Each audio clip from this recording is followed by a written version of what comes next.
President Cyril Ramaphosa's testimony at the State Capture Commission of Inquiry, which is set to enter day 2 from the stroke of 9 o'clock this morning, if all goes according to plan. Of course, much to be said about what was said and what should be said today. And to unpack all of that, let's bring in our guest, Senior Investigative Journalist at Corruption Watch, Valencia Talane, and Political Commentator Makhosini Mgitywa. Both still with us here now at the lounge for this family affair, dare I say. So, you know, part of the terms that were used yesterday that were continuously probed was this of being fit for purpose. Makhosini, if I can get your take on this.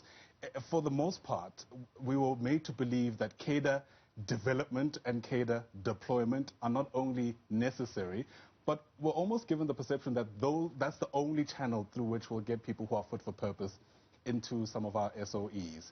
I mean, was the president allowed to get away with that? Because I imagine, of course, there's an argument to be made that of course not.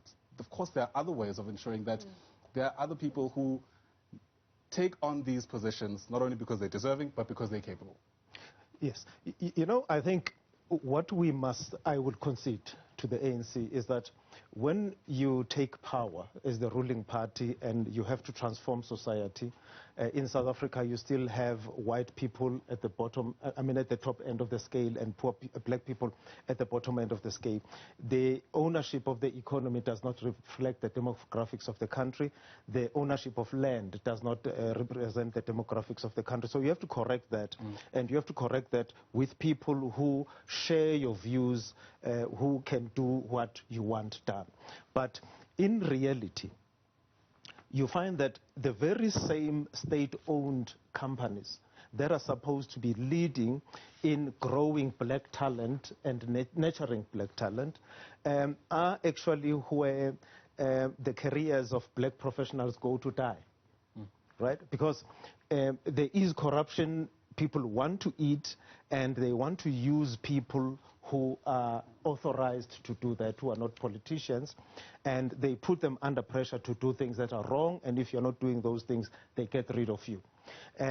Cadre deployment has meant that, you know, you hire people that you trust, and in this context, it's not that people you trust because they are straight, they are honest people. You trust them because they can do what you want them to do, and which is against what the public wants. So, if cadre deployment has placed us in the situation where almost all state-owned companies are collapsing or about to collapse, if cadre deployment has put us in a situation where people were put into government who are not qualified to be there, and the only thing they are there for to do it is to make sure that they can steal, they can loot, then we have to relook this thing. And what I did not hear from the president saying, this is a problem and this is how we are going to correct it. And that's what I think most of us would want him to lead us as the president, as someone who ran on an anti-corruption platform. Right. We need him to lead in that respect. Yeah, speaking about anti-corruption, it was towards the tail end of the testimony yesterday, Valencia, where finally we heard Bosasa being mentioned, and we're hoping that a whole lot more would be said. But that wasn't necessarily the case.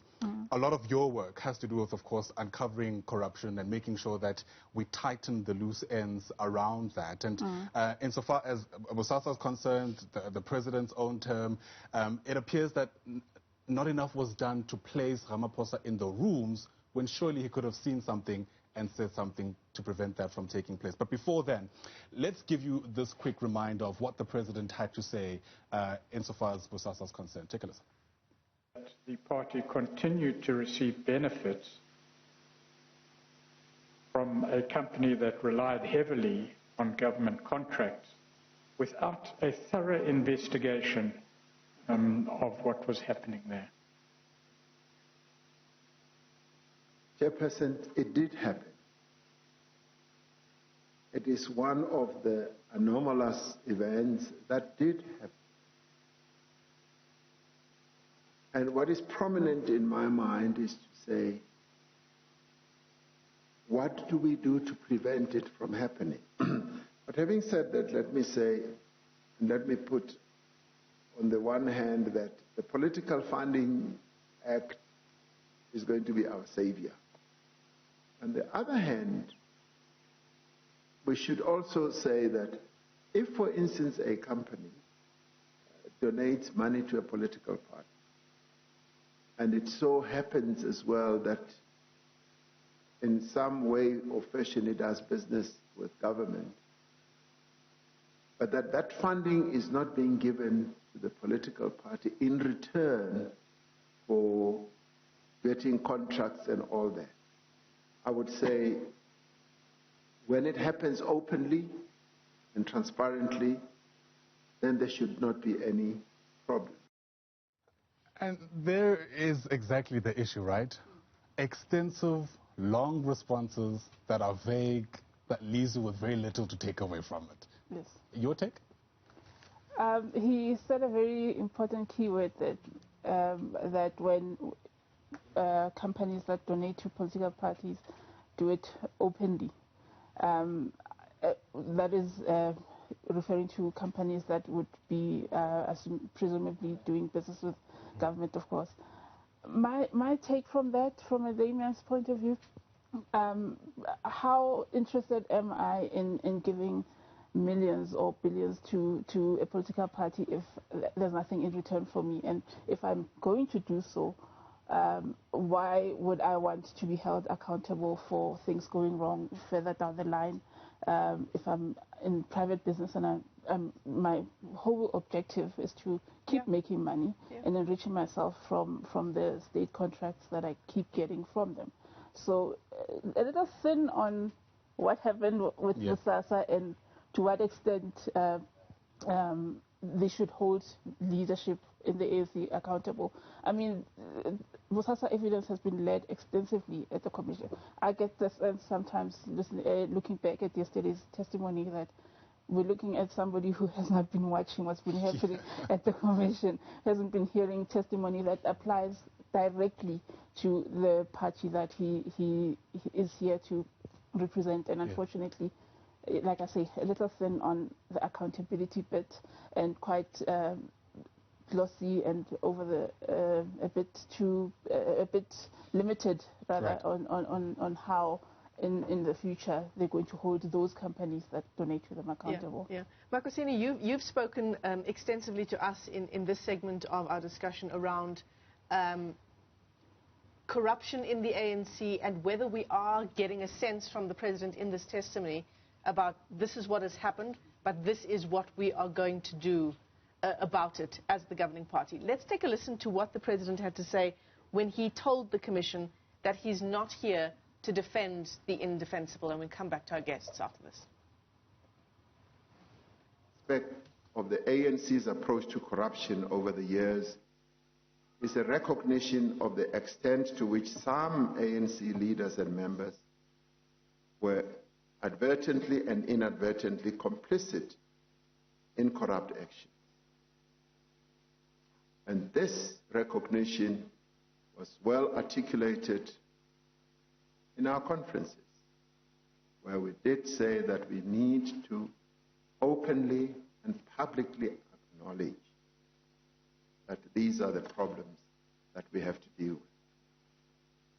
And as a consequence, the extent to which corruption contributed to practices of patronage, factionalism, and the manipulation of organizational processes within the ANC is a matter of record. The recognition of these facts does not mean that the ANC is itself corrupt or uniquely affected by corruption. There are other institutions in society, various political and social formations, as well as the private sector companies that have to confront corruption within their own ranks. Nor is South Africa alone in the world in having to deal with endemic corruption. So, Makhosini Mgitywa, that was part of the President's very long and winding opening address to the Commission just yesterday. So, what I want to hone in on is this line that he says there. He says the process of, in talking about corruption now, the process of examining these matters will likely be difficult and painful for the ANC, but it knows it's a necessary part of broader social effort, and it goes on in that vein. We're saying the right things, the president is. Yes. Right? Thin on the action that will follow. Yes. Look, most of the speech were just platitudes and him saying the things that, he thinks we want to hear. Sometimes he sounds like a used car salesman, want to make you believe that everything is okay or everything is being attended to. Let's start with how he was elected president of the ANC, right? We were told, people have been throwing around figures of 400 million, 1 billion rand, even if it was only 100 million rand. No one is going to give you that kind of money if they don't want anything from you. Okay? Otherwise, none of us here would be poor, because people will just be giving us money. People give you money because there's something you can do for them. And he hasn't taken the nation into his confidence to say, I'm against corruption, I'm against the influence of money in politics, but I had to do it in order to be elected so that once I'm elected, I can do something about this problem. Yeah. And his failure to talk about that which concerns him suggests that come 2022, next year, when he has to contest again for president of the ANC, he is going to do exactly what he did in 2017. We can only accept that. Was that a failure on his part, though, or the failure of the Commission to push him there? Because a part of the work that the Commission surely should have done is not move on and accept the broad strokes that were received yesterday.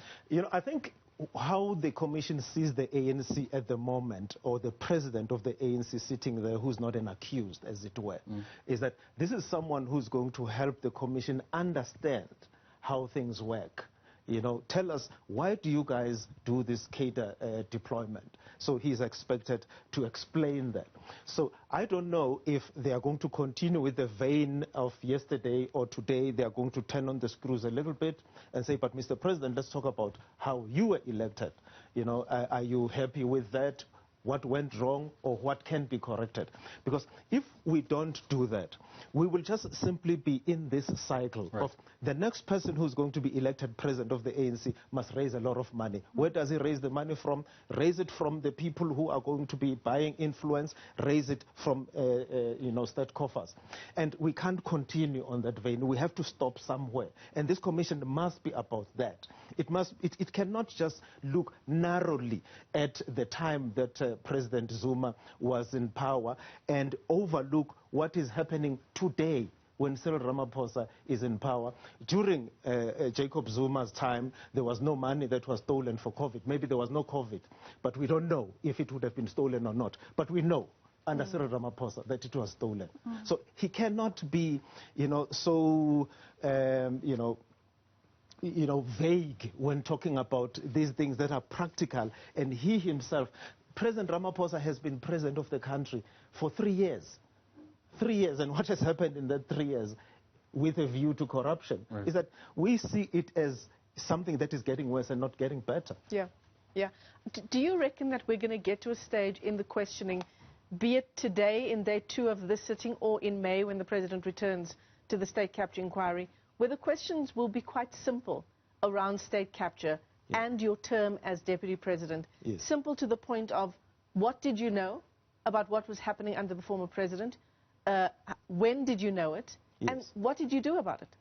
Look, I think, let me speak now as a political consultant and as someone who has been in government and who has been in political campaigns and all those things.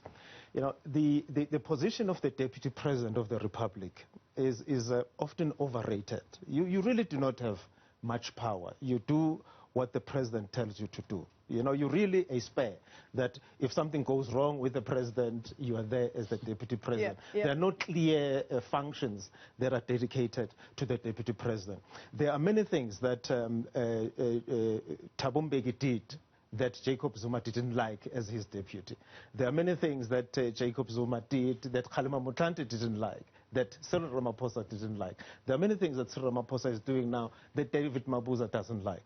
But that said, he still must come to us and say, these are the things that I saw, and that I didn't like, that I kept quiet because I needed to take the presidency as the president and correct the wrongs, because you can't do them from outside. You can't have somebody in South Africa outside of the ANC structures taking government as the president. You have to work within the system. And I'm not speaking for him, but I'm saying, if I was advising him, I would have said, keep your head down, make sure that you get to the presidency, and once you get the presidency, change the things that you don't like. Unfortunately, I don't get a sense that at a deep level, superficially, yes, in terms of things that he's saying, instead of making sure that the NPA is allowed to do its work, the Hawks are allowed to do their work, but I don't get a sense of him going deeper into the issues that will make us feel that, yes, this matter now is being addressed once and for all. He went there as ANC president yesterday, I think primarily to defend the ANC with the looming local government elections, and also he doesn't want a report from the commission that really lambastes the ANC. So there is a bit of, defending, acknowledging certain things. Bit of campaigning. A bit of campaigning, you're quite correct. Yeah. It doesn't go far enough with dealing with the scourge of corruption that we're facing. Disappointing, to say the least. Gravely disappointing. We're going to come back with our guests in just a moment as we continue to unpack the first day of President Cyril Ramaphosa's testimony at the state capture inquiry. He returns there today.